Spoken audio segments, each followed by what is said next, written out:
বাংলাদেশ জাতীয়তাবাদী দল ঐতিহ্যবাহী কানিহারি ইউনিয়ন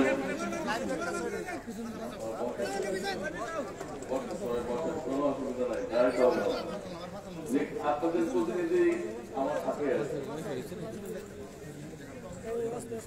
বাংলাদেশ জাতীয়তাবাদী দল কানিহারি ইউনিয়নের অত্যন্ত ঐতিহ্যবাহী আমাদের সংগ্রামী সভাপতি আজকের এই অনুষ্ঠানের আপনাদের এই দলকে সামনের কাতার থেকে যিনি নেতৃত্ব দিয়েছেন আমাদের দলের আহ্বায়ক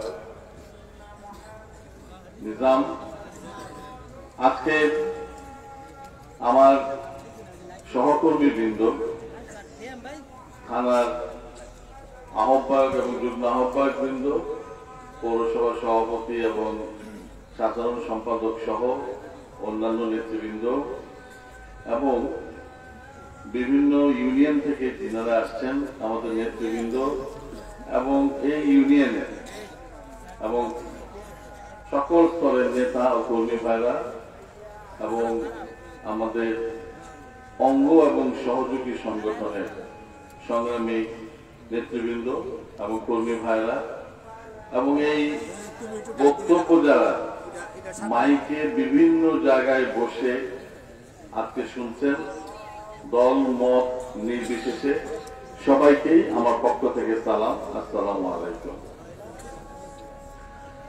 আমরা আসলে বক্তব্যের যে সিরিয়াল, এই সিরিয়ালটা কোনোভাবেই আমরা কমাতে পারি না।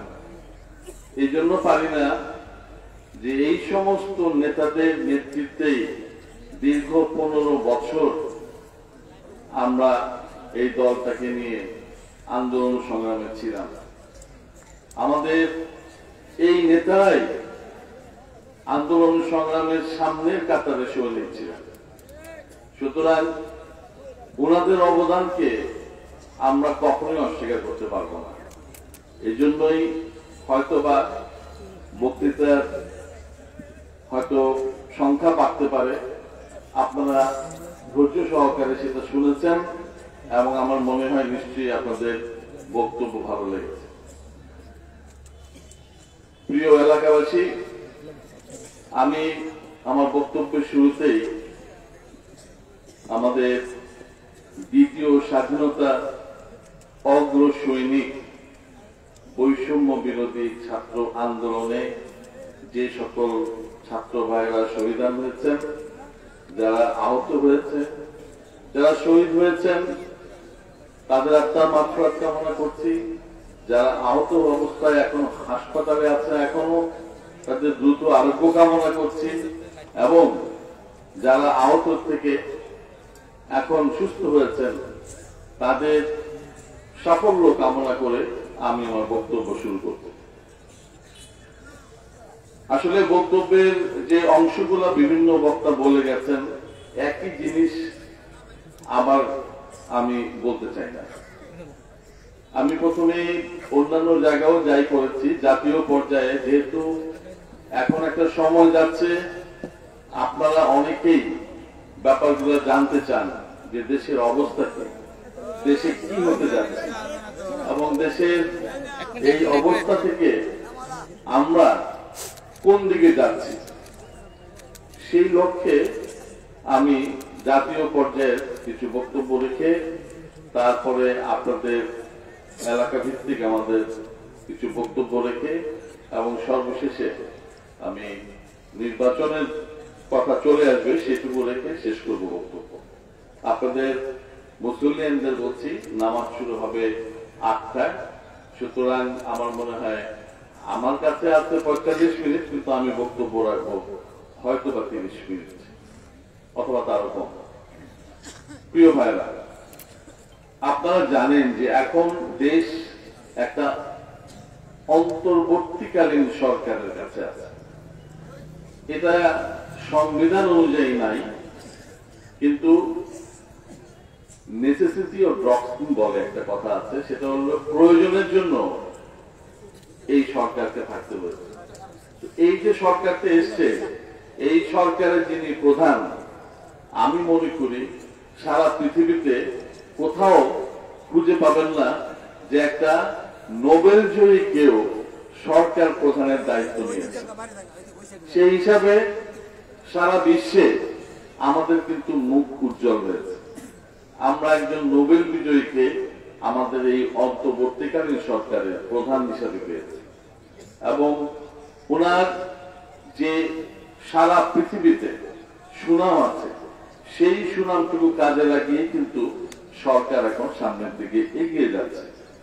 হয়তোবা ওনার যে মন্ত্রিসভা, উপদেষ্টা মন্ডলীর সভা, সেখানে সমন্বয়ের অভাব আমরা খেয়াল করছি, সেখানে সিদ্ধান্তহীনতার অবস্থা আমরা খেয়াল করছি। কিন্তু প্রত্যেকটা মানুষ, ওনার উপদেষ্টা মন্ডলীর যারা সদস্য, প্রত্যেকটা মানুষ কিন্তু সৎ এবং যার যার জায়গায় ওনারা সফল মানুষ। এতগুলা সফল মানুষকে একত্রিত করে যখন একটা দেশ চালানো যায়, তখন কিন্তু খুব স্বাভাবিকভাবে সমন্বয়ের অভাব দেখা যায়, কারণ প্রত্যেকেই তো আসলে ওনারা যার যার জায়গায় নেতা। তো এত নেতাদের সমাহার একটা দলের মধ্যে, আপনারা যদি খেয়াল করেন, বিএনপি যখন ক্ষমতায় থাকবে বা বিগত দিনে ছিল, আমরা তারেক রহমানের নেতৃত্বে বর্তমানে যে ঐক্যবদ্ধ অবস্থায় আছি, 15 বছর আন্দোলন সংগ্রাম করে আমরা একজন আরেকজনের সাথে যতটা মিলেমিশে আমরা সবাই সবাইকে জানি, চিনি, পরবর্তীতে বিএনপি সরকার গঠন করলে আমরা প্রত্যেকেই প্রত্যেকের সাথে সমন্বয়ের মাধ্যমে কাজ করতে পারবো, কারণ আমরা প্রত্যেকেই প্রত্যেককে চিনি। কিন্তু এই সরকারে কিন্তু এক একজন থেকে এক এক জায়গা থেকে এসছে, যার জন্য তাদের মধ্যে সমন্বয়ের অভাব আমরা খেয়াল করি। তদুপরি আমরা দৃঢ়ভাবে বিশ্বাস করি এই সরকার বৈষম্য বিরোধী ছাত্র আন্দোলনের ফসল। এই সরকার বাংলাদেশ জাতীয়তাবাদী দলের নেতৃত্বে বিগত 15 বছর নির্যাতনকে এবং গুম খুন সবকিছু বাইরে গিয়ে এই সরকারকে, মানে এই দল, আমরা আন্দোলনের মাঠে ছিলাম এবং আমাদের আন্দোলনেরও ফসল এই সরকার। তবে আমরা শুধু বিএনপি নয়, বিএনপি সহ সকল সমমনা দলগুলা আন্দোলনের ফসল এই সরকার। আমরা মনে করি এই সরকারকে অবশ্যই সফল হতে হবে এবং আমরা এই সরকারকে সর্বতভাবে এখন পর্যন্ত আমরা সহায়তা করে যাচ্ছি এবং আগামী দিনেও ইনশাআল্লাহ সরকারকে সহায়তা করব, যাতে একটা যৌক্তিক সময় মতো নির্বাচনের ব্যবস্থা আপনারা করেন এবং এই দেশকে গণতান্ত্রিক রোডে আবার উঠিয়ে দেন। স্বচ্ছ এবং পরিষ্কার একটা নির্বাচনের মাধ্যমে মানুষ তার ভোটাধিকার প্রয়োগ করতে পারে। প্রিয় ভাইরা, আপনারা জানেন দীর্ঘ সময় এই যে 15 বছর আন্দোলন করেছিলাম, আপনারা কানিহারি থেকে এই সর্বমোট আমরা জেলায় 82টা সমাবেশ করেছি। এই 82টা সমাবেশেই আমি দেখেছি আপনাদের কানিহারির অংশগ্রহণ, অত্যন্ত জোরালো অংশগ্রহণ। আপনারা এই ইউনিয়ন, আমি কালকে আমার নিজের ইউনিয়নে মিটিং ছিল, তাছাড়াও আমি নিজেদের মধ্যে যখন কথা হয় আমি বলেছি, আমরা ভোটের সংখ্যার দিক থেকে আপনারা তৃতীয় এই ত্রিশালে, কিন্তু আপনারা জাতীয়তাবাদী শক্তির ক্ষেত্রে আপনারা কিন্তু ত্রিশালে 1 নম্বর। এত বেশি জাতীয়তাবাদী শক্তির চেতনায় মানুষ আমাদের অন্য কোন ইউনিয়নে নাই। সুতরাং কানিহারি ইউনিয়ন জাতীয়তাবাদী এই দলের অত্যন্ত বলিষ্ঠ শক্তিশালী একটা ইউনিয়ন হিসাবে আমরা আপনাদেরকে রেসপেক্ট করি, শ্রদ্ধা করি এবং আমরা আপনাদের উপর অনেকটাই নির্ভরশীল। প্রিয় ভাইরা, এই ইউনিয়ন থেকে আপনারা বিগত দিনে আমাদেরকে যে সাপোর্টটা দিয়েছেন আন্দোলনের সময়, আমি আমার নিজের অন্তরের কথা জানাই। আমি স্মরণ করি সেই সমস্ত মিছিলে মুখগুলাকে, যে মুখগুলাকে আমরা দেখতাম এই 82টা মিটিং এর নেতৃত্ব দিয়ে সবাইকে নিয়ে যেতেন। ইনশাআল্লাহ এই মুখগুলা কখনোই হারাবে না আমার কাছ থেকে।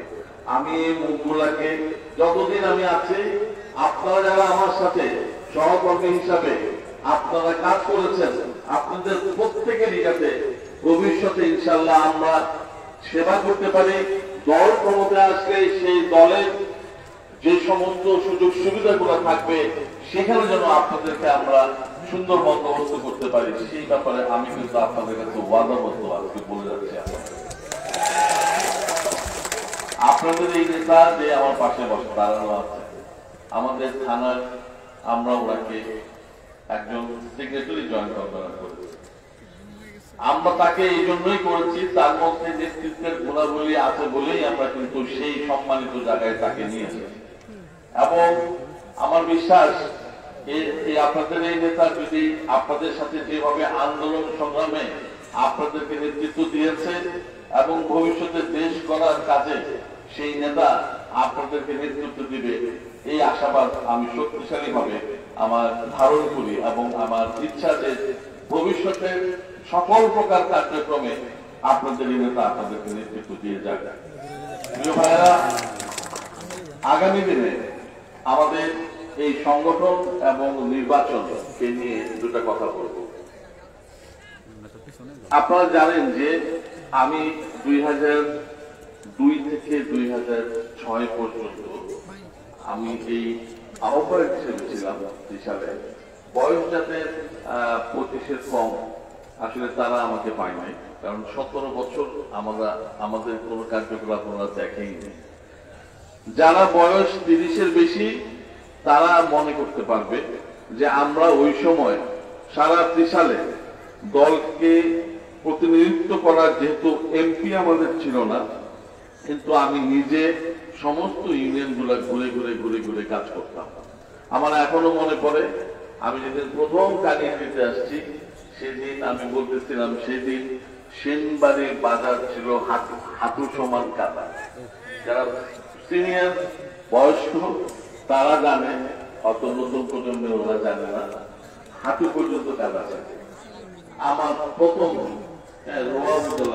যাই হোক আমি মনে করতে চাই না, কিন্তু এই সময় আমার কাছে মনে হয়েছিল যে এই কানিহারের প্রথম কাজটা করা উচিত হবে, সেটা হলো এই বাজারের রাস্তাটা সংস্কার। এবং প্রথম যে কাজটা আমি করেছিলাম সেটা হলো এই রোডটা পাকা করেছিলাম। আপনাদের দুঃখের অনেকটাই লাঘব হয়েছিল এই বাজারের রাস্তাটা পাকা হওয়ার। তারপরে একটার পর একটা মসজিদ, মাদ্রাসা এবং রোড এগুলো নিয়ে আমি কাজ করেছিলাম। এবং তখন একাধিক কাজ আমার কাছে নিয়ে এসেছিল, সেই সময় আমরা একটা একটা করে সেগুলো করতে পেরেছিলাম। আজকে আমরা এমন একটা সময় দাঁড়িয়ে আছি, অন্তর্বর্তীকালীন সরকারের সময়। তারপরেও আমি গতকালকে নামাজ পড়েছিলাম বাসাতে, এখানে মসজিদে, সেখানে বলে আসছি, এবং তারপরেও আমরা কিছু কাজ করতে পারবো। এবং তারই অংশ হিসাবে আপনাদের দুইটা মসজিদে, আচ্ছা, স্টেশন মসজিদ এবং উসমানিয়াতে 1.5 লাখ করে দিচ্ছি আমরা। ও 75 আপাতত কমই দেওয়া হচ্ছে, বিকজ অনেকগুলো জায়গায় দিচ্ছি আমরা। হ্যাঁ, এর আগে আবার ওই বাসাতের ওই মসজিদে আমরা 2 লাখ টাকার অনুদানের ব্যবস্থা করছিলাম। এখন আপনাদের এই দুটা জায়গায়, মাদ্রাসা এবং এই মসজিদে 75 1.5 লাখ টাকার ব্যবস্থা করা হয়েছে, যেটা অচিরেই আপনার টেন্ডার হবে এবং আপনাদের কাজ শুরু হবে। আমি এটা বলছি এই জন্য যে আমরা আবার কাজের মধ্যে ফিরে এসেছি। বিগত 15 বছর এই যে দলটা ক্ষমতায় ছিল, আসলে তারা কি করে গেছে আমি বলতে চাই না, আপনারা সব জানেন। কিন্তু এখন আবার আমরা নতুন ভাবে শুরু করতে যাচ্ছি কাজ। তার মধ্যে মসজিদ মাদ্রাসা দিয়ে শুরু হলো, এরপরে আপনাদের রাস্তা এবং অন্যান্য অবকাঠামো উন্নয়ন, স্কুল এবং অন্যান্য মাদ্রাসা সহ সেটার কাজে হাত দিব। আপনাদের একটা রাস্তা আমি এখন আশা করছি যে আমি বেশ কয়েকটা রাস্তার কাজ এই সরকার আমলে কাজ শুরু করতে পারবো বলে আশা করি। সেগুলো স্যাংশন হতে একটু সময় লাগবে হয়তো, তারপরে আপনারা জানতে পারবেন। এবং আপনাদের এখানে আপনাদের আহ্বায়ক সাহেব একটু আগে আমাকে বলেছেন ওনার বাড়ির রাস্তাটার ব্যাপারে। তো আমি আলোচনা করে প্রথমে একটা রোড আপনাদের দেওয়ার চেষ্টা করব, যে রোডটা হয়তো বা 2 কিলোমিটার হবে, এবং ওই রোড দিয়েই কাজ শুরু করব। পরবর্তীতে বিএনপি ইনশাআল্লাহ ক্ষমতায় আসলে আপনাদের এটা সর্ববৃহৎ বিএনপি অধ্যুষিত ইউনিয়ন হিসাবে আপনারা সবচেয়ে বড় বেশি অনুদানের পাবেন। আমি কালকে মিটিং এ বলেছি আমার ইউনিয়নের, সেটা হচ্ছে যে দেখেন আমরা আঞ্চলিকতা কিন্তু ভোটের বেলায় হয়। ভোটের বেলায় আঞ্চলিকতা হয় কেমন, যে আপনার মেম্বার যে হয় সে তার ঘরের লোককে মেম্বার রাখতে চায়। একটা পাড়া মহল্লার লোকজন তারা চায় যে ওই পাড়া মহল্লার থেকেই মেম্বারটা থাকুক। একটা গ্রামের লোকজন চায় যে ইউনিয়ন পরিষদের যে চেয়ারম্যান হবে সে যেন আমাদের গ্রাম থেকে হয়। আমি ঠিক বলছি কিনা আপনি বলেন। সুতরাং আঞ্চলিকতার ক্ষেত্রে আপনাদের এখান থেকে যদি কোনো ক্যান্ডিডেট থাকতো মেম্বার অফ এমপি হওয়ার জন্য, আপনারা কিন্তু চাইতেন যে এমপিটা আমাদের এখান থেকে হোক। কিন্তু আপনাদের আমি আলাদা করে কখনো দেখি না। আমি মনে করি উত্তর এবং পূর্ব এই 5টা ইউনিয়ন, আমি আমার অন্য বক্তৃতায় বলেছি, আবারও বলছি, ধানীখোলা, বৈলর, আমার নিজের ইউনিয়ন কাঁঠাল মাঝখানে, আমার বাম দিকে হচ্ছে আপনাদের ইউনিয়ন কানিহারি, তারপরে আছে হচ্ছে বালিপাড়া। এই 5টা ইউনিয়নের টোটাল ভোট সারা ত্রিশালের ভোটের 2/3। এটা কি আপনারা জানেন? 3 ভাগের 2 ভাগ ভোট নিয়ে এই 5টা ইউনিয়ন। সুতরাং এই 5টা ইউনিয়ন থেকে যদি একজন ক্যান্ডিডেট থাকে এবং এই 5টা ইউনিয়ন যদি চায় যে আমরা আমাদের এখানে এমপি রাখবো যুগ যুগ ধরে, আপনারা যুগ যুগ ধরে আপনাদের এমপি রাখতে পারবেন। এই 5টা ইউনিয়নের একত্র হলে অন্য কোন ইউনিয়ন আপনাদের কাছ থেকে এমপি সিট নিতে পারবে না। আঞ্চলিকতা এমন একটা জিনিস। এখন আমি মাঝখানে কাঁঠাল ইউনিয়ন, আমার 2 পাশে হচ্ছে আপনারা 4 জন। আমি ওই মিটিং এ বলছি যে আপনারা 5 ভাইয়ের একটা বন্ধন যদি করতে পারেন, এই 5 ভাই মিলে আপনারা আপনাদের ঘরের মানুষকে এমপি করতে পারবেন বছরের পর বছর, কেউ আপনাদের কাছ থেকে নিতে পারবে না। সেইটার জন্য দরকার আঞ্চলিকতা। উত্তর পূর্ব 2 দিকেই এই 5টা ইউনিয়ন অবস্থিত। তো আমি এর সাথে আরো একটা জিনিস বলতে চাই, সেটা হলো যে আপনারা এবার জানেন যে খুব স্বচ্ছ এবং পরিষ্কার একটা নির্বাচন হতে যাচ্ছে। এই স্বচ্ছ ও পরিষ্কার নির্বাচনে আপনাদের কিন্তু চোখের সামনে প্রার্থীদের ছবি ভাসবে। বিগত দিনে যে সমস্ত নির্বাচনগুলো হলো আপনারা নিশ্চয়ই খেয়াল আছে, 2001-এর পরে আর কোন স্বচ্ছ নির্বাচন আমরা পাইনি। 2006-এ আমরা একটা নির্বাচন পাইছি, যেই নির্বাচনে আমি ভুলে গেছি, এবার কিন্তু হিন্দু সম্প্রদায়ের মন্দিরও কিন্তু আমরা অনুদানের ব্যবস্থা করেছি এবং ভবিষ্যতে আমরা বড় ধরনের অনুদান হিন্দু সম্প্রদায়ের মন্দিরও করব বলে ইনশাআল্লাহ আশা রাখি। তো এই যে নির্বাচন গেল, 2006-এ আমরা ইলেকশনের মাঠে ছিলাম, আপনাদের নিশ্চয়ই খেয়াল আছে। সেই নির্বাচনটা হলো না। আমি তখন নমিনেশন পেয়েছিলাম ধানের শীষের, কিন্তু মিটিং থেকে উঠে আমাকে চলে আসতে। ওই সময় কিন্তু আমরা ত্রিশালে ধানের শীষ জয়লাভ করার পথে ছিলাম। এরপরে 1/11-এর 2 বছর গেল। তারপরে সে ফখরুদ্দিন মঈনুদ্দিন হাসিনাকে ক্ষমতায় আনার জন্য একটা পাতানো নির্বাচন করলো 2008-এ ডিসেম্বরে। সেই নির্বাচনে আপনারা জানেন যে বহিরাগত একজন এখান থেকে এমপি হলো। 2014 নির্বাচন 154 জন বিনা ভোটে এমপি ঘোষণা করা হইল। 2014-এর পরে 2018 সেখানে আমরা অংশগ্রহণ করলাম, সেখানেও আমি নমিনেশন পেলাম। কিন্তু আপনারা জানেন যে আপনাদের এখানে রাতের অন্ধকারে কিভাবে ভোট করলাম নিয়ে গেছে ওরা। 2024 পাতানো দামি নির্বাচন, সেই নির্বাচন আমরা বয়কট করেছি। আসলে আমরা একটা ভালো নির্বাচন পাই নাই এতগুলো বছরের মধ্যে, যার জন্য ত্রিশাল থেকে আপনারা আপনাদের কাঙ্ক্ষিত কাউকে, যোগ্য কাউকে নির্বাচনে জয়ী করতে পারেন নাই। প্রিয় ভাইরা, এইবার কিন্তু আপনাদের সামনে এই সুযোগটা আসতেছে। আপনারা আপনাদের প্রার্থী কাকে করবেন জয়লাভ, কাকে দিয়ে আপনাদের কাজ হবে, কাকে আপনাদের পাশে থাকবে। এবং আমি কালকে মিটিংও বলছি যে যদি আপনারা ফ্রেম করেন, দেখেন যে বিগত দিনে যাদেরকে এমপি করা হয়েছে তাদের ছবিগুলো রাখেন, তার পাশে একটা ফ্রেম খালি রাখেন, যে ফ্রেমতে আগামী দিনে আপনারা এমপি নির্বাচনে জয়লাভ করাবেন। আপনাদের কিন্তু সিদ্ধান্ত নিতে দেরি হওয়ার কথা নয়। আপনারা আপনাদের চোখের সামনে জানেন যে যোগ্যতম ব্যক্তি এই সালে কাকে নির্বাচন করতে হবে। আমি মনে করি সেই সিদ্ধান্তটা নেওয়ার ক্ষেত্রে আপনাদের খুব একটা বেগ পেতে হবে না। তো এইটাকে মাথায় রেখে আগামী দিনের সংসদ নির্বাচনকে সামনে রেখে আমি অনুরোধ করবো আপনাদেরকে যে আপনারা এখন থেকে দুইটা জিনিস মাথায় রাখেন। একটা হচ্ছে যোগ্যতম ব্যক্তিকে এমপি করেন, যাকে আপনারা পাবেন, যাকে দিয়ে কাজ হবে, যে আপনাদের পাশে থাকবে এবং যাকে আপনারা পরিচয় দিয়ে বলতে পারবেন যে উনি হচ্ছেন আমাদের এমপি। একই সাথে আপনারা এটাও মাথায় রাখেন আগামী দিনে কিভাবে আমরা এই ত্রিশালকে আরো উন্নয়নমূলক কাজে, আপনারা জানেন ওই সময় আমি মাননীয় প্রধানমন্ত্রী বেগম খালেদা জিয়াকে 3 বার এই ত্রিশালে নিয়ে আসছিলাম।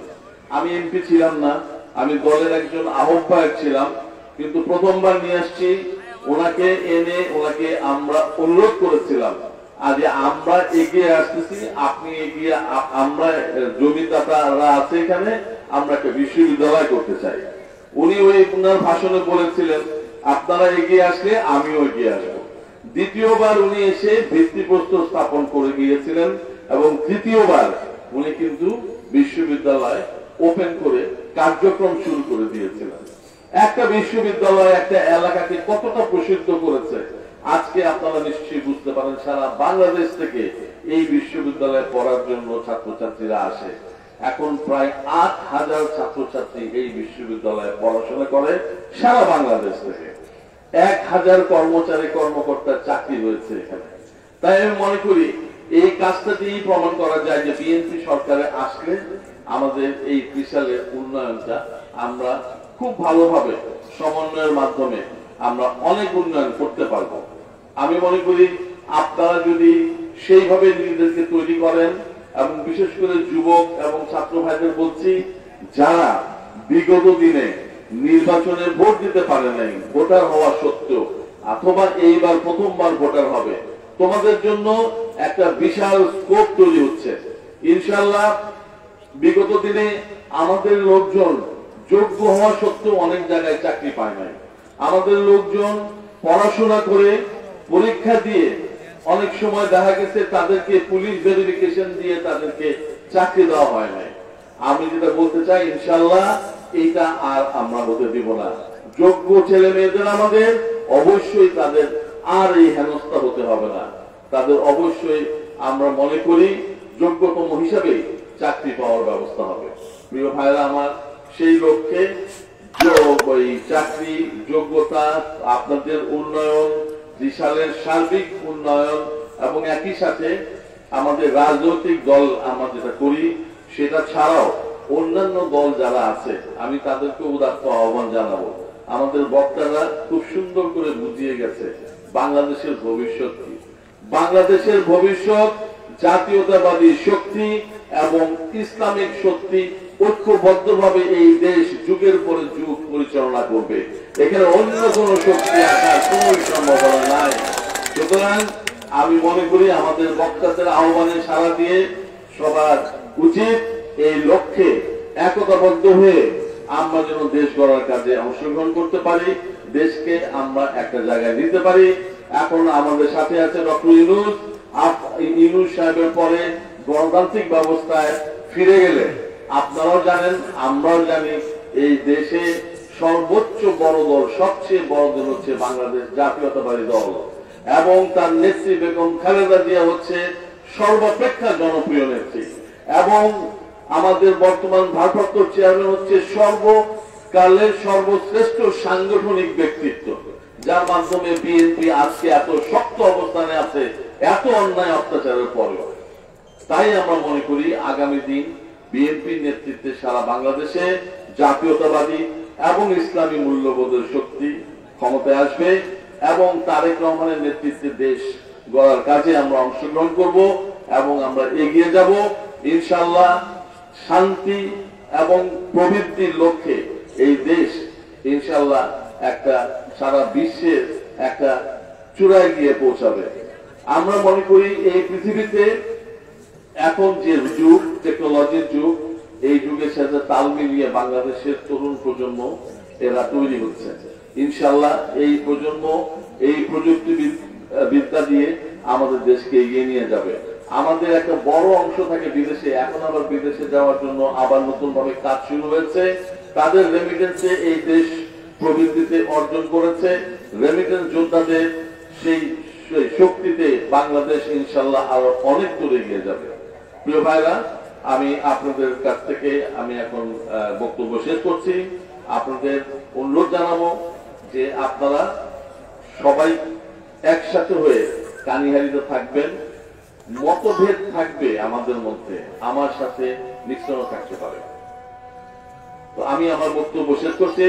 আমি খালি একটা কথাই বলবো, সবাই যেন আমরা এক জায়গায় থেকে একসাথে থেকে আমরা যেন সামনের দিকে এগিয়ে যেতে পারি, এই আশাবাদ ব্যক্ত করে আপনাদের সবাইকে আমার মনোযোগ দিয়া এতক্ষণ আপনার ধৈর্যের সাথে বক্তব্য শুনেছেন সেই জন্য ধন্যবাদ জানিয়ে, এবং বিশেষ ধন্যবাদ দিতে চাই কানিহারি ইউনিয়ন বিএনপি এবং তাদের নেতা মঞ্জুর ওয়াজ নিক্সনকে আজকের এই সুন্দর সমাবেশ করার জন্য। আপনাদের সবাইকে ধন্যবাদ জানিয়ে শেষ করছি। খোদা হাফেজ। বাংলাদেশ জিন্দাবাদ, বাংলাদেশ জাতীয়তাবাদী দল জিন্দাবাদ, বেগম খালেদা জিয়া জিন্দাবাদ, আমাদের দেশের আগামী রাষ্ট্রনায়ক তারেক রহমান জিন্দাবাদ। সবাইকে ধন্যবাদ।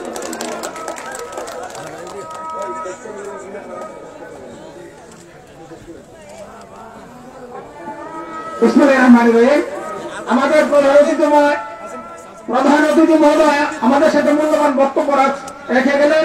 আমরা সেই দিক লক্ষ্য করে আমরা